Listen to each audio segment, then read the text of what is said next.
Coburn. Mr. President, the external investment plan was set up with the aim to tackle the root cause of migration by helping to achieve development goals in third countries through loans and grants financing projects to create jobs. This is another version of the idiotic Juncker plan, which is economically daft. It's a plan to pump prime businesses with government money. When will the EU learn that this does not work? Governments do not create jobs. Businesses create jobs, and those sort of false jobs are unsustainable. Give these third world countries trade deals, not handouts.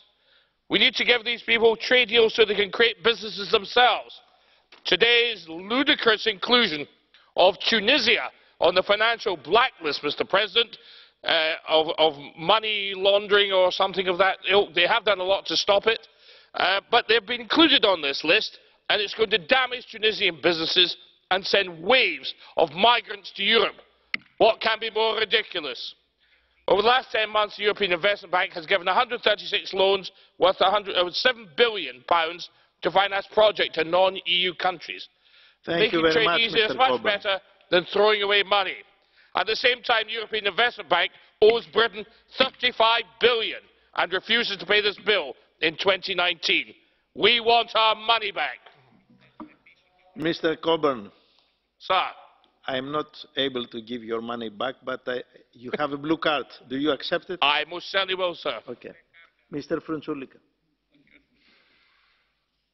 Mr. Coburn, you are very loud always, and you are coming from a very civilized country, and I was supposing that you are a very civilized person, especially in this very important institution of the European Union. I think that you should have to apologize because you are using the term idiotic when referring to the Juncker plan, and I don't think so this is appropriate in such a room to use these words. And because you are leaving the European Union, you shouldn't have to use these words, because your future, Mr. Coburn, of the United Kingdom is linked always with the European Union. Unfortunately, probably you will come one day, to say that it was a big mistake for you and for your colleagues to sustain the Brexit. Thank you.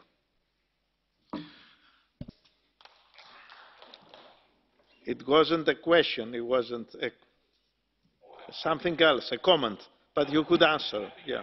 I think I can manage. I'm big enough and ugly enough to manage it, I think. Don't you see the problem that handing money to people to create fake businesses is simply a waste of the taxpayers' money? What you should be doing is helping to encourage trade. And you should know this, sir, because you lived in an East European country which is dominated by socialism and communism for the best part of 50 years. And that experiment was a catastrophe in Russia and a bigger catastrophe in Eastern Europe. It led to authoritarianism, dictatorship, and robbing people of their savings. How can you come here and promote the same nonsense, sir?